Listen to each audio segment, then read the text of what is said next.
Well, what I do realize is that as of right now, no other Chicago Sky game have been moved to the United Center, except for one,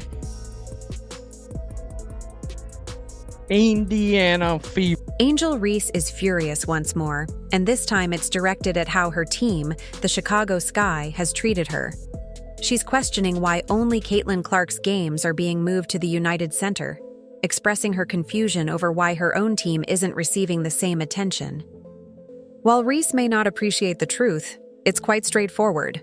Fans are flocking to see Caitlin, not her, and sometimes that kind of reality stings harder than a blocked shot. Speaking of United Center, it'll also play host to a pair of WNBA games for the first time this season. The Sky announcing their matchups, hosting the Indiana Fever. Will be moved from Wintrust to the UC, has about double the capacity, so more tickets available to watch Caitlin. When a rookie enters the league and immediately shatters attendance records, forcing teams to seek larger venues to accommodate the crowds, that's not just hype, it's a business move. Caitlin Clark didn't just pack Gainbridge Fieldhouse last season. She completely blew it up, attracting nearly 341,000 fans, setting a new franchise record. In contrast, even with Angel Reese, the Chicago Sky couldn't come close to that number.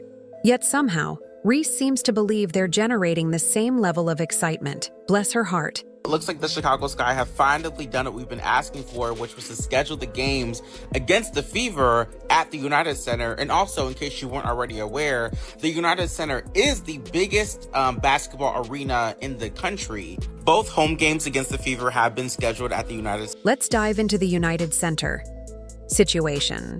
The Chicago Sky grabbed attention when they revealed that only 2 games for the 2025 season will be moved to the huge 21,000-seat arena.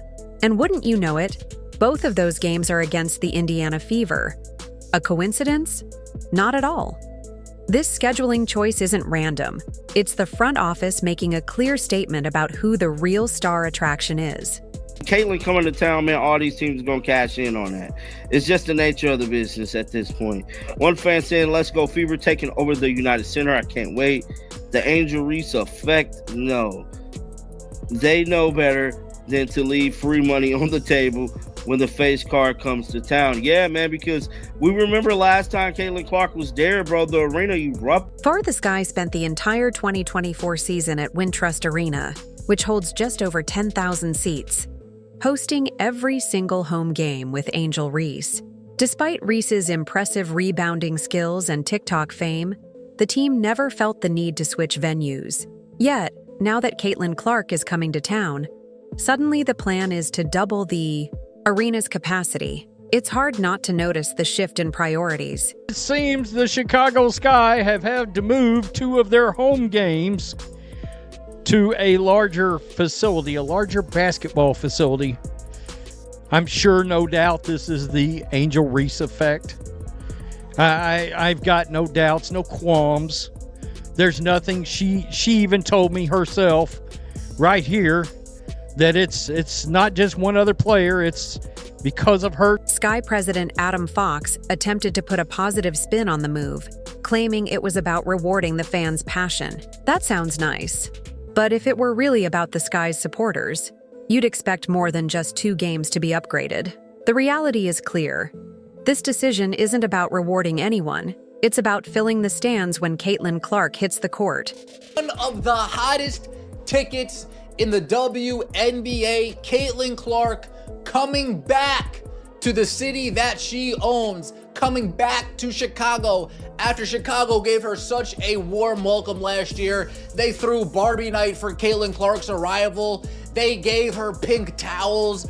The fans were lined up on the side. She was signing autographs. How is Chicago going to welcome Caitlin Clark this next year around? How are they going to top Barbie night in a 9,000 seat arena? Well, easy. We move Barbie night to a 21,000 seat arena. This decision is purely a strategic one, aiming for maximum profit. The United Center isn't just a bigger venue, it offers much more revenue potential. The real demand is only there when Caitlin Clark is on the court, It's not about showing favoritism, it's about making the most money. Caitlin Clark is the one filling seats, while Angel Reese is still left wondering why her stats aren't generating the same draw. The figures don't lie, and the trend is clear.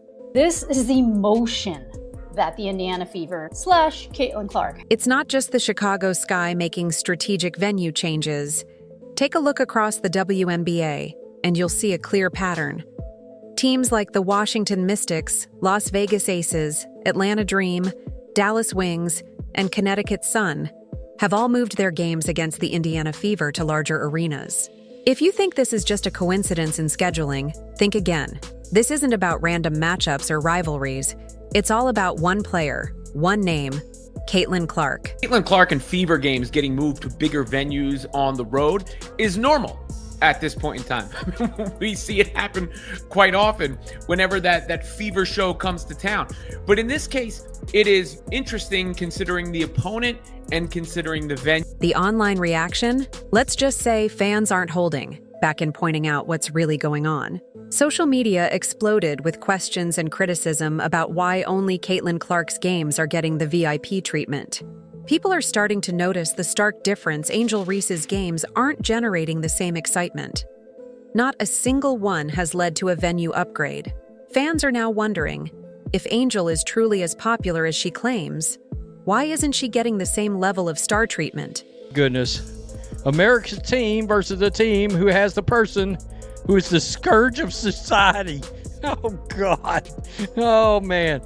Quote, they watch for me, too. Barbie night? Which one is Barbie night? You got to think one of the two is going to be Barbie night, right? Look at this. Laughing my ass off. Caitlin is really giving every single team a fundraising game. I am weak. My GOAT is simply different. The irony here is almost too obvious to ignore. All season, Angel Reese worked hard to position herself as Caitlin Clark's equal in terms of both popularity and influence. She pushed the idea that she was just as crucial to the WNBA's surge in attention, even claiming that fans were tuning in for her, not just Caitlin. But apparently, no one informed the ticketing department, because when it's time to fill the arena, it's Caitlin Clark's name that fills the seats. Will be moving to the United Center. So that's significant in the sense of it will be the first games ever played by WNBA teams in the United Center. The game's on Saturday, June 7th and Sunday, July 27th. One had a date change, but they will be moving to the largest capacity arena in the NBA. More than double, I believe, what the Sky's typical home arena is able to hold. And of course, this is a duh for so many reasons. Now it's starting to feel downright uncomfortable. When the Sky announced they were hosting the Fever at the United Center, not once but twice, you'd expect them to be promoting a championship-level matchup. But no, it's simply about responding to what the numbers say. And that's where the real issue lies for Angel Reese. If she truly had the same influence, wouldn't the Sky have shifted at least one game for her? Wouldn't her own team be leveraging her name to draw in more fans? The reason why we watching women's basketball is not just because of one person, it's because of me too, and I want y'all to realize. Angel keeps pushing the narrative that she's a co-star in the league's rise, but the evidence tells a different story. While she's busy hyping herself up in interviews and on viral TikToks, the rest of the WNBA is quietly focusing on the one name that consistently delivers results, Caitlin Clark. We'll say this. It's because of Angel Reese. They can't say this because of Angel Reese. Because for the simple fact, a lot of their games would have moved to bigger arenas if that was the case. They can't not say this. I know people want it. And I know people be mad about this, bro. Y'all shouldn't be mad about this, bro. This is just the reality of the situation. You're not a hater. You're not none of that. If you say Angel's not as big as Caitlin, because she's not, guys. That's the reality of it all. Let's break it down with cold, hard numbers because the scoreboard doesn't lie. If Reese were generating the same level of attention as Clark, her games would be selling out the box office. They'd be rushing to move every Sky home game to the United Center, filling it within hours. But that's simply not happening. The arena stays the same size, and the crowd numbers remain average. Folks, last year, the Indiana Fever were in Chicago, and a lot of us were asking, why aren't they putting this in the big arena? Are they really that stubborn that they're ready to just turn away dollars just for a narrative? Seems as if they got their end of their year report, looked at the bottom line and said, you know what? Slam shut. In 2025, we're going to be in the United States. Now, compare that to the Fever's home crowd stats, and it's clear who's making the bigger impact. In 2024, Indiana didn't just break a record, they absolutely shattered it, surpassing the previous WNBA single-season record by an astounding 36%. That old record had stood strong since 2001, long before Angel was even considering NIL deals or pro contracts. Caitlin didn't just move the needle, she broke the entire gauge. The Fever are going to be over 200,000 higher than the next highest total attendance in league history. Clarkonomics, my friend. Here's the reality. Indiana reached the 20,000 attendance milestone not once, not twice, but 3 times during the 2024 season. They filled arenas like it was a playoff series in July. Meanwhile, in Chicago, the largest crowd the Sky ever drew didn't come during Angel's rookie season. No, that record goes all the way back to 2016, when Angel was still in high school, probably still perfecting her free throws. Over 16,000 fans showed up to watch the Sky lose to the Sparks. Since then, crickets. Guys, I'm telling you, when Caitlin Clark comes to town, put it in the big arena because she is box office and it is going to be big money. Big, full. Not even just the ticket sales, merchandise sales, concession stands, parking. Dude, they are racking in money from every area when Caitlin Clark comes to town. So, of course, the Chicago Sky, oh, fine. I guess I'll milk that well until it's... While Angel Reese continues to push for her own place in the spotlight, teams across the WNBA are making it clear where the real attention lies. Caitlin Clark isn't just filling arenas, she's redefining what it means to succeed in the WNBA. Angel can keep posting, talking, and spinning her narratives, but the fans have already spoken. Judging by ticket sales and venue upgrades, it's clear who they're showing up to see. A very thin line between hate and facts. And what I believe to be the case is that there was incremental growth in the WNBA comparatively to the exponential growth we are seeing now. What I'm about to tell y'all I haven't heard before, so I doubt you have either. Before the 2023 season, the WNBA had grown by 40% viewership from 2022 to 2023. But with Caitlin Clark's arrival, it's grown by 400% viewership. What that means... The contrast becomes almost laughable when you break down the actual numbers. Every time Caitlin Clark and Angel Reese shared the court last season, ticket demand skyrocketed.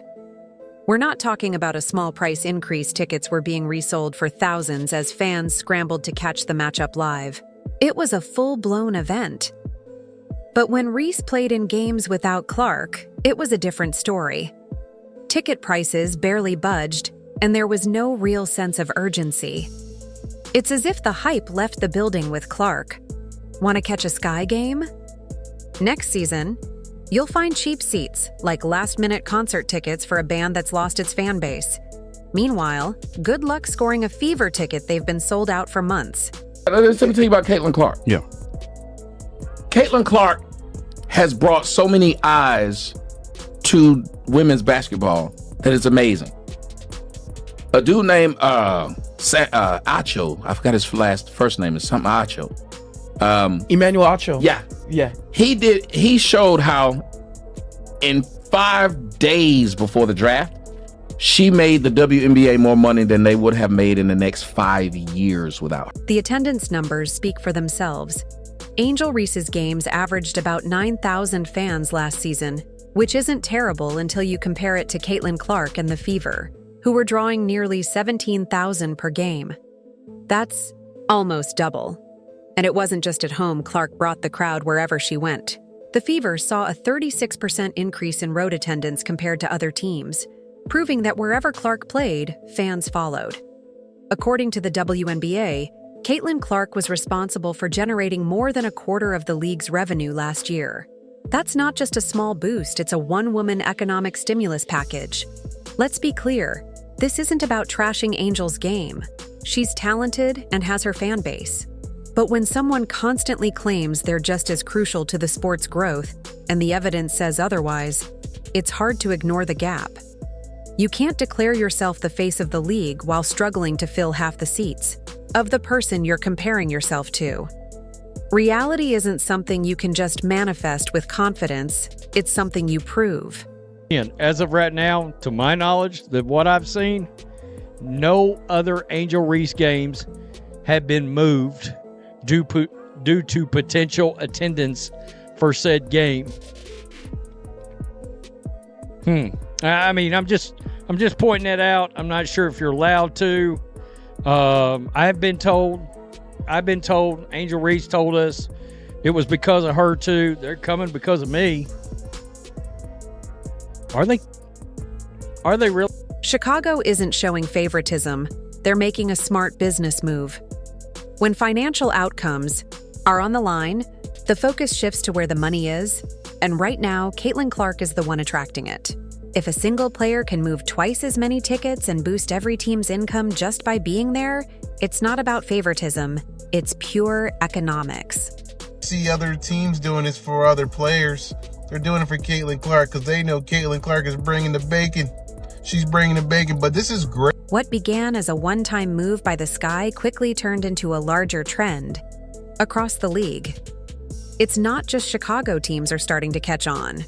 The Washington Mystics didn't just upgrade their venue, they moved their Fever game to Baltimore's CFG Bank Arena, which holds nearly 15,000 fans. Connecticut's Sun shifted their game against Clark to Boston's TD Garden, home of the Celtics. These aren't random moves, they're financial decisions driven by the Caitlin Clark effect. DC hype is real. Is this the Caitlin or Angel effect? Stop it. Caitlin Clark effect, GOAT. Let's go see what the Fever fans got to say. I mean, seriously, the Angel Reese effect. Sarcasm. Every venue CC plays in, the Caitlin Clark effect. The best part?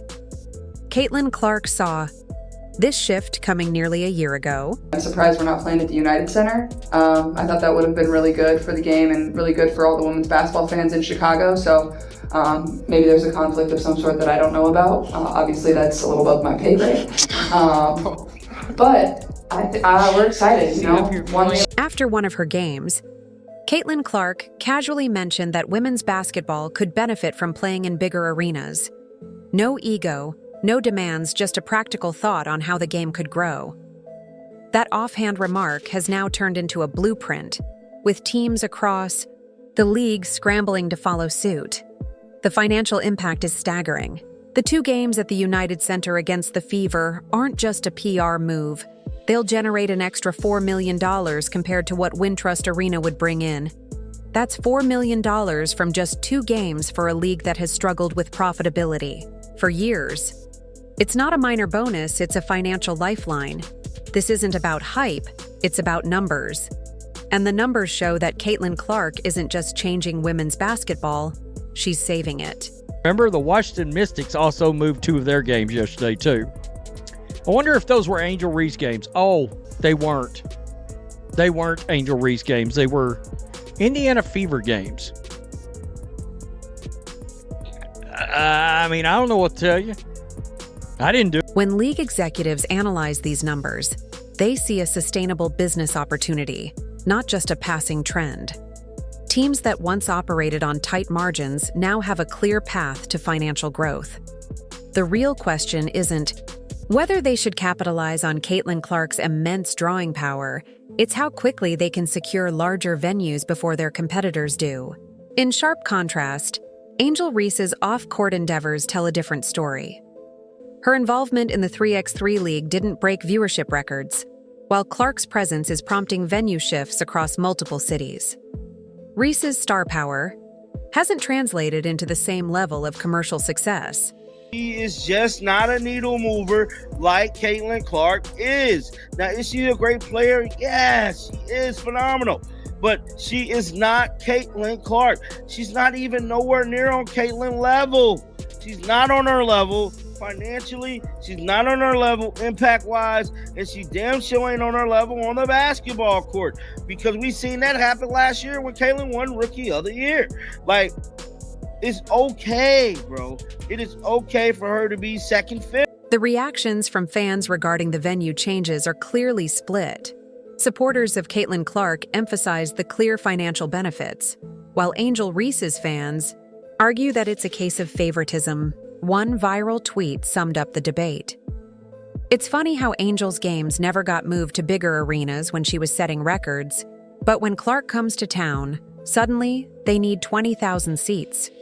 This view overlooks the fact that it's the demand for tickets, not just the records, that drives these decisions.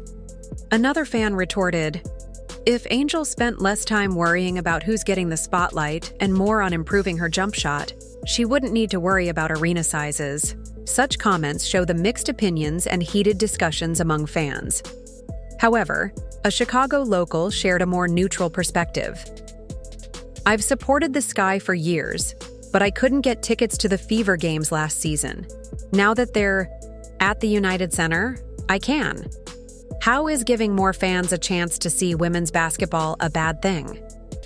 This point highlights the positive side of upgrading venues to meet rising interest. More and more fans to this league, people that have maybe never watched the WNBA before, and it kind of takes your breath away. While Angel tries to present herself as a comparable draw, Caitlin allows her game to do the talking. Experts in basketball suggest that Angel might benefit from focusing on improving her skills and embracing the league's competitive environment, rather than constantly making comparisons. The real question isn't whether Angel gets attention, but whether she'll take this opportunity to better her game rather than complain. Sometimes the hardest truths are those reflected in the box scores and attendance numbers. Do you agree? Share your thoughts in the comments. Like, subscribe, and don't forget to turn on notifications so you're always in the loop.